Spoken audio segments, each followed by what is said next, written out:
दुनिया डर रही थी। हेडलाइंस मिसाइल्स, बॉम्ब्स और एनर्जी कोलैप्स से भरी हुई थी। जब मिडल ईस्ट वॉर की वजह से ग्लोबल ऑयल सप्लाई चेन टूट रही थी, तब हर कोई एक ही जगह देख रहा था, द स्ट्रेट ऑफ हुर्मुज। लेकिन जब दुनिया मिसाइल्स काउंट कर रही थी, तब इंडिया क्या कर रहा था? Not reacting, not panicking, India was just planning. और जो इंडिया ने किया वो सिर्फ एक स्ट्रेटेजी नहीं, ये ग्लोबल पावर शिफ्ट का सिग्नल है। आज मैं आपको दिखाऊंगा कैसे इंडिया ने क्वाइटली अपनी एनर्जी स्ट्रेटेजी को इतना स्ट्रॉन्ग बना दिया कि क्राइसिस के बीच में भी India become the stabiliser of the world. Stay till the end because last part will change how you see India's global position forever. चलिए एक सिंपल नंबर से शुरू करते हैं, because numbers don't lie, right? 2006 में इंडिया सिर्फ 27 countries से oil मंगवाता था।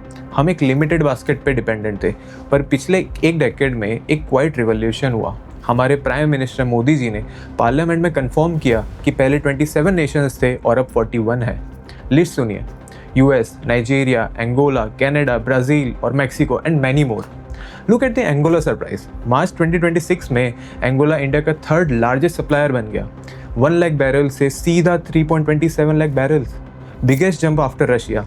ये कोई कोइंसिडेंस नहीं था। इंडिया ने एक डेकेड तक मेहनत की ताकि हमारी एनर्जी सिक्योरिटी किसी एक रीजन की मोहताज ना रहे। जब वॉर की वजह से गल्फ सप्लाई डिस्टर्ब हो रही थी, इंडिया ने पैनिक नहीं किया।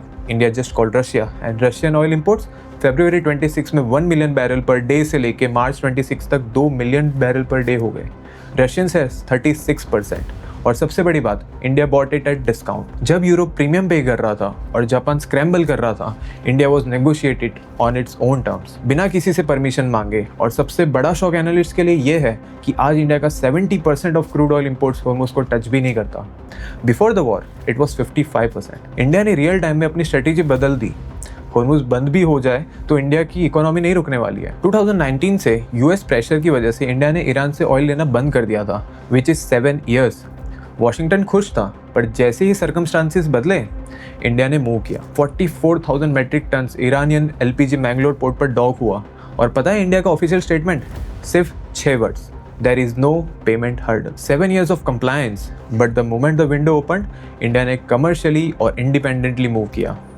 नो अपॉलजीज, नो परमिशन, सिर्फ और सिर्फ नेशनल इंटरेस्ट। ये बात बहुत कम लोग जानते हैं कि India is the world 4th largest refiner of the oil. Reliance industries Jamnagar में 216 टाइप्स के क्रूड ग्रेड प्रोसेसेस होते हैं। इसीलिए ट्रंप ने रिलायंस को यूएस में रिफाइनरी सेटअप करने के लिए कहा, क्योंकि वेनेजुएलियन क्रूड को उस स्केल और उस क्वालिटी पे कोई और रिफाइन कर ही नहीं सकता। आज इंडिया श्रीलंका को कोलैप्स से बचा रहा है। हम यूरोप और यूएस को एविएशन फ्यूल सप्लाई कर रहे हैं। Think about it, the buyer has become the supplier. जो देश कल तक डिपेंडेंट था, वो आज दुनिया की एनर्जी स्टेबिलाइजर है। बाय द वे, ये पूरा एनालिसिस किया है the famous book writer Robert Kiyosaki ने। उनका एनालिसिस एक कड़वा सच है उन लोगों के लिए जो इंडिया को अंडर एस्टिमेट करते हैं। While the world argued, India built. India ने दिखा दिया कि स्ट्रेटेजिक ऑटोनॉमी क्या होती है। एनर्जी सिक्योरिटी सिर्फ ऑयल खरीदने में नहीं, बल्कि सोर्सिंग और प्रोसेसिंग की ताकत में है। आपको क्या लगता है, क्या इंडिया का ये एनर्जी मॉडल बाकी कंट्रीज के लिए एक लेसन है?